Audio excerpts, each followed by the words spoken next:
This video is going to start to show you how to do some basic things in Outlook. Now, this is Outlook for web. So the first thing I'm going to do is take a look at the settings. So here I have my top nav up here, and you'll notice it's got this pale background. And you'll see how the reading is set up. You've got your left-hand side, then you have a center bar, and then over here you have your actual email. So that's how my settings are. So let's go to the settings. We'll go to this wheel right here, and you can decide what you want to choose. So as you change it, it shows you. So pick what you like. I'm going to go back to what I had. Now you can decide you want dark mode. I tried that for a little bit. I actually don't like it. You can set up a focus inbox and a non-focused. So take a look at what I have right now. I have it set for focused, and that would be, you've got your focused and then you have your other. So when I do non-focused, it just goes to an actual everything. I'm going to keep it as focused. It does take a little while to get used to.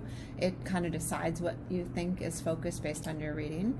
And so I've noticed some things that I don't typically read have now started to show up in other. So I just have to remember to check that.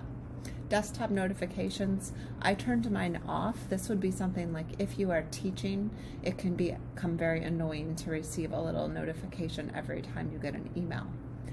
You can set your settings for however you like. So right now I have set it on roomy, cozy, and compact. I'm going to go back to roomy. You can, this is where it's really interesting. Most people, I think the default might be grouping in the conversation. I'm not sure. I have run into some problems with grouping, so I ultimately decided to show each message separately. What happened was I found myself deleting one email in a thread back when they were grouped, and then it deleted all of the messages. And sometimes I needed the other one, but I didn't need the most recent, so I just started to show them separately. It got less confusing for me. And then the arrange and reading pane show each message separately. I guess I never really thought about that one. And view all Outlook settings. Let's go there now. And this is where you have some more choices. So do you want Outlook to sort into focused or other? Changing the font size, I have it as large. How many rows should each always use multiple rows? How do you want them to be organized? This is where, here we are, individual messages are grouped by conversation. And you can kind of make all these decisions on your own as far as what makes sense, but you have to know how to get here. So this is what's going to happen with when you're reading something. And then how do you want it to be displayed? Would you like a preview text, showing attachments, etc.? Okay, so now that's for mail. Now to compose and reply, so you can set up your signature. So I have mine as Outlook web signature, and I've got it here.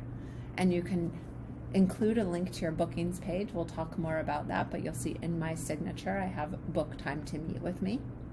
And you can add different signatures, so you can pick a different one depending on what you're doing. I'm just keeping one. And then you can set your default responses. So for new messages, I have Outlook web signature, and for replies or forwards, I also have it. You might decide, oh, I don't want to have a signature for a reply. That's up to you. And then you can tell them whether you want to see the BCC and the from, whether you want your Outlook to compose in HTML format or just plain text. HTML format's going to allow you to format and play. You can set your font, your size of your font, whether it's bolded, etc. You can change this in your message. And this is where I have found this to be kind of helpful. So here we go, undo send. So there's a couple features about this. One is messages can be canceled up to 10 seconds. So I have this set on the max, and basically what will happen, I'll show you when I start a message, is it takes 10 full seconds to send a message. Now that has caused me a problem in the past because I have sent a message and then sooner than 10 seconds I've decided to log out of Outlook. So then I find out my message never sent. So I'm going to show you where to look for that. And then quick suggestions, I have that on. It's still bugging me a little bit sometimes, so I'm not sure about that. Same with suggested replies and text predictions. Okay, so you can kind of go through a lot of these things next on your own if you know where they are. I'm not going to talk through each one of these. I'm going to go over into general and see if there's anything here that would be helpful for us. And just so you know, you've got your appearance. This is another place you can pick your theme. This is another place you can have your messages.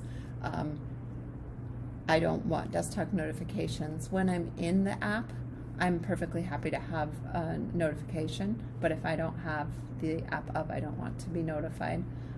Categories, I have created a bunch of different categories for my calendar, and we'll get more into that when we get into calendar. And distribution groups, I thought that would show up there, but we'll talk more about groups. And I've done nothing with mobile devices, so I'm curious what will come up here. I did download the mobile app. We'll talk more about that as far as my thoughts on that. So we're going to go ahead and stop this video for now and go on to another topic. So